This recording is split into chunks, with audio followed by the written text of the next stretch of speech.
What has happened the last week in the world of GLP1s? Let's go ahead and chat about it.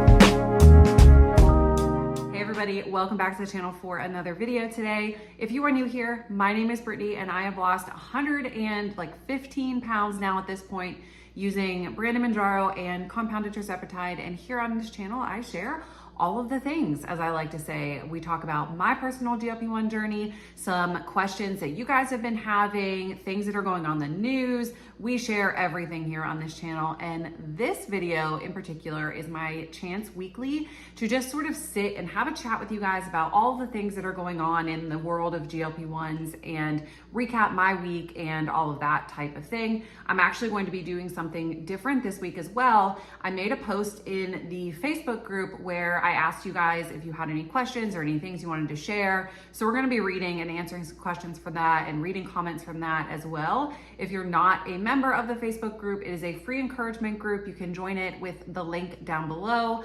We have a lot of fun over there and there's some really great, like super helpful people over there as well. So yeah, go ahead and join after you finish watching this video. So what happened over the past week for me? We have some recapping to do. If you remember, I talked last week about how I had skipped the previous week's injection until like later on in the week because I had been sick, I wasn't feeling well, and I didn't know what was going on with my health and all of that, but I felt like something was up. So this week, it continued. Throughout the entire week, I was short of breath, to the point where like I feel like I'm constantly having to yawn, as I've said before, to get any air in.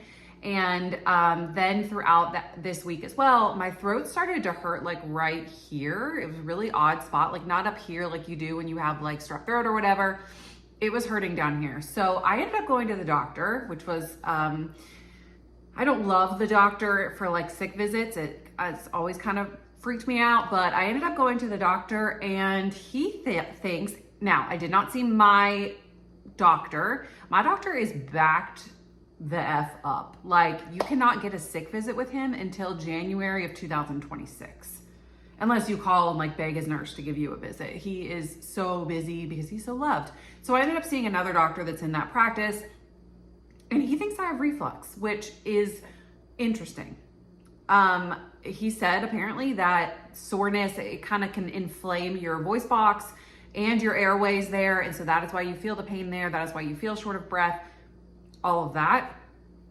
I had no idea, but now that I'm thinking about it, I have been having like sulfur burps again and just more belching in general. And so I think that's actually, I think he's right. So what he did was he wrote me a prescription for prescription strength Pepcid, which is like famotidine, I think is what the name is of it that's on my bottle. So it's a 40 milligram strength, which I don't know exactly what Pepcid over the counter is, but I know it's less than that. So I'm taking one of those a day and hopefully that's going to clear it up. I will say that as the day went on yesterday after I had taken it, I did notice like it not being as big of an issue.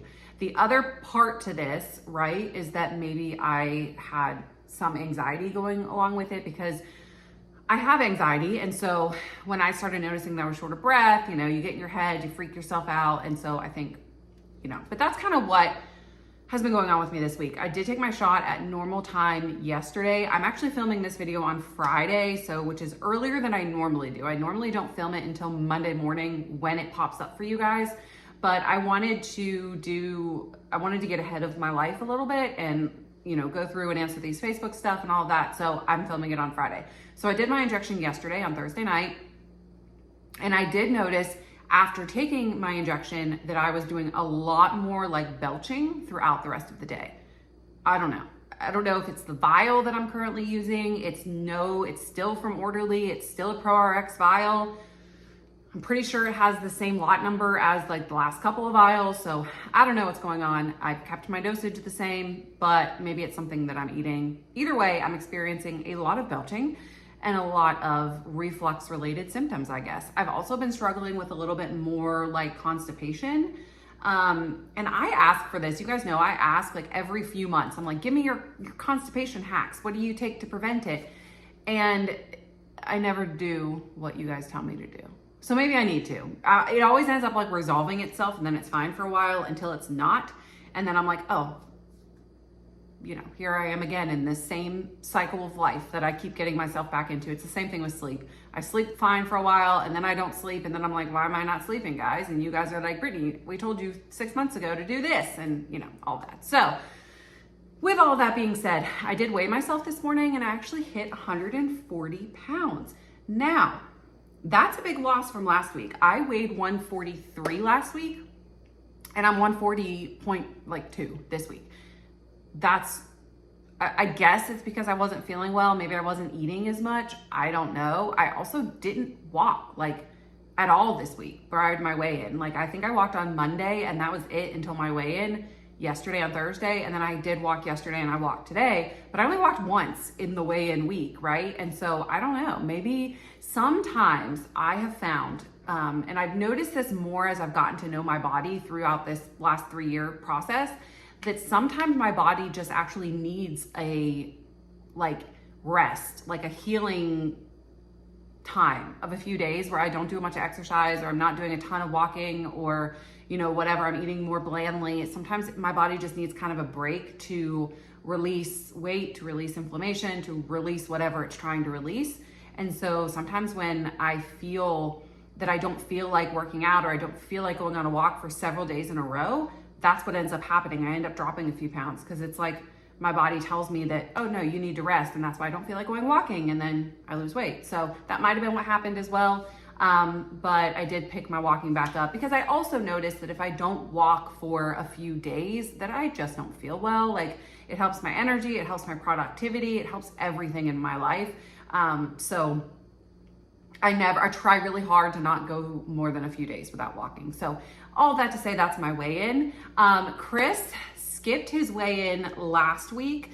As you guys know, I mentioned that he was stopping his shot, and he has been putting a more concerted effort into not eating like sugar, and more so than he was doing with the GLP-1.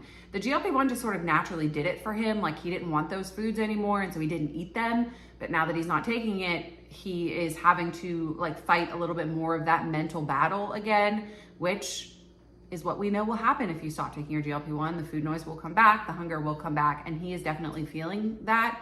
However, Chris has always been somebody that when he decides to, until recent years, when he was younger, he used to be able to just say, okay, I don't want this anymore, and he would be able to give it up. And maybe what the GLP-1 ended up doing for him was putting him back in that space. And so he's been really good at saying no and turning stuff down. In fact, yesterday, I love Mambas, the little chewy candies. Those are like my little treat thing that I'll buy myself occasionally. And I was sitting here yesterday doing some research when he came in after work, and he sat across from me, and I had a few Mambas, and I was like, hey, you want a Mamba? And he was like, nope, trying not to eat sugar. And he didn't eat one. So go Chris. That is way more strength than I think I would ever have, which is why I don't plan on going off of the GLP-1, but maybe Chris is somebody that will be able to do it. So for his weigh-in, I did ask him to weigh himself yesterday, which would have been not like a full week for him. But either way, he weighed 178, and 180 is our goal for him. So, or his goal for himself. I'm not his, whatever, but, that's good. He had gotten down to like 173, 172, and he was starting to not feel well. Like he thought that was too thin. So the goal was to get closer back to his 180 goal. So that's my weight update. That's Chris's weight update. I do have some videos coming out. I'm actually about to film one for this week. It might come out prior. You might have already seen it, but it's a big update on compounding and what the future of that looks like, which I'm really excited to be sharing with you guys. There's a lot happening in the GLP-1 space right now that has to do with censorship.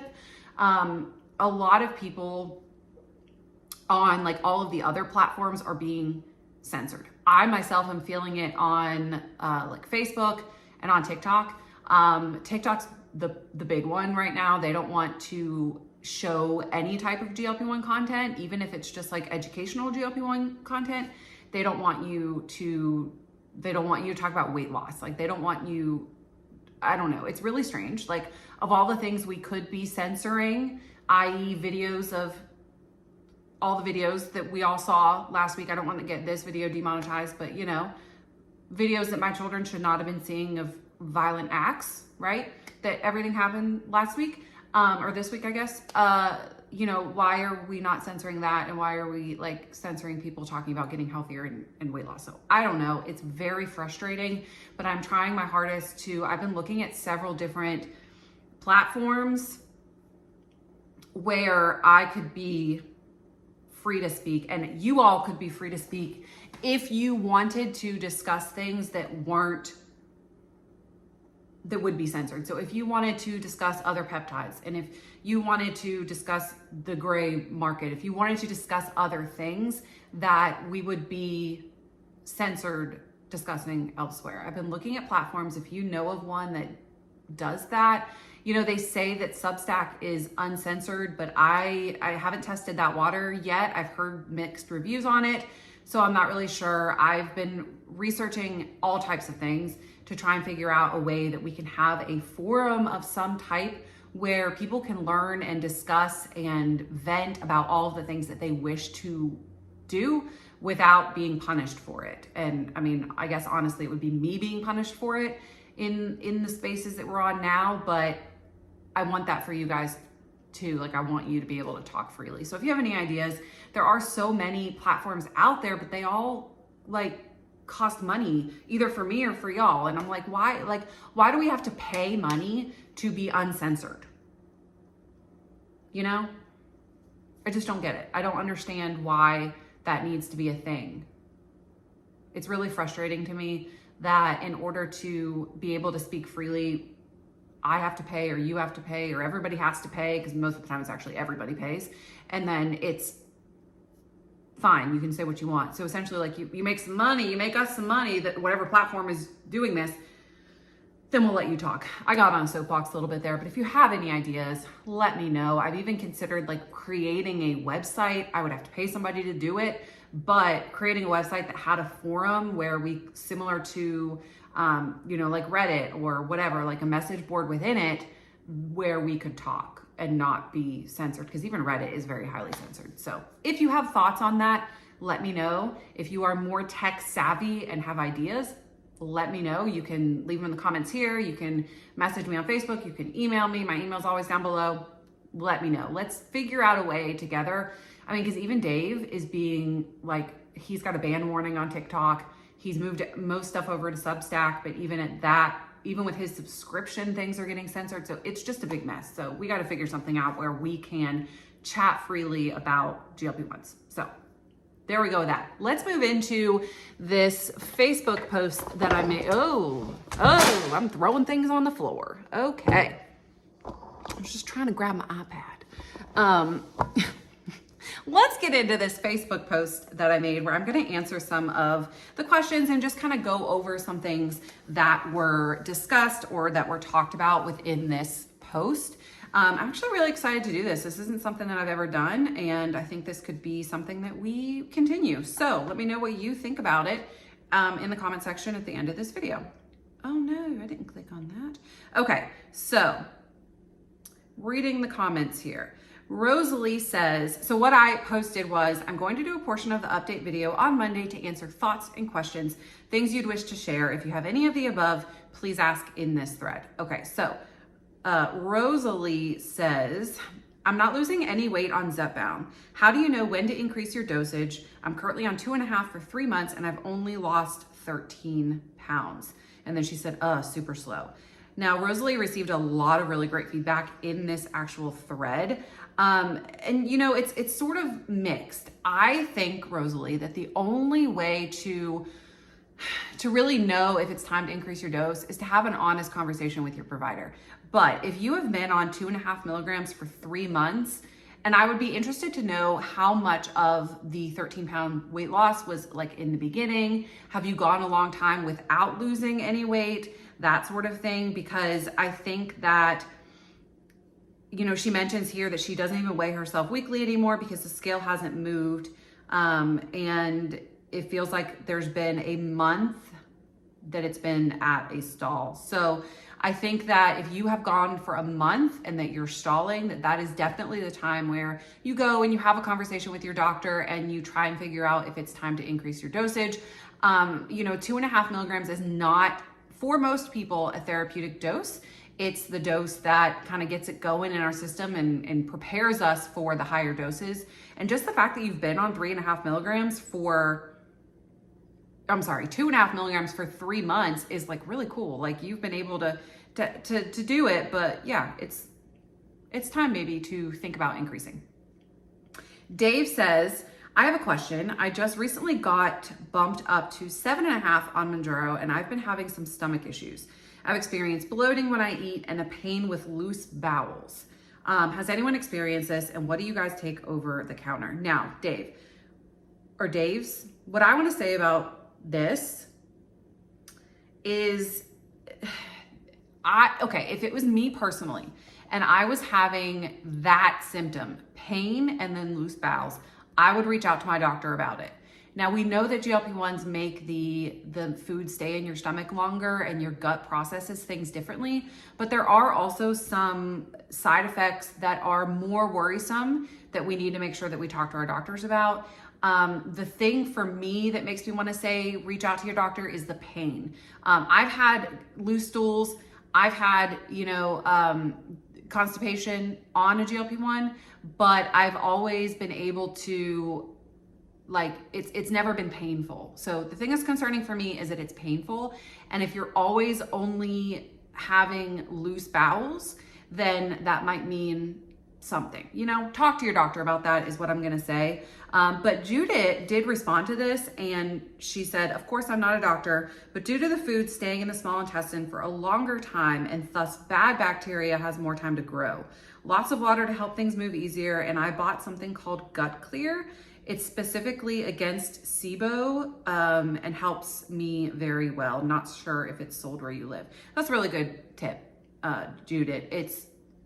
But obviously talk to your doctor. That's my number one thing.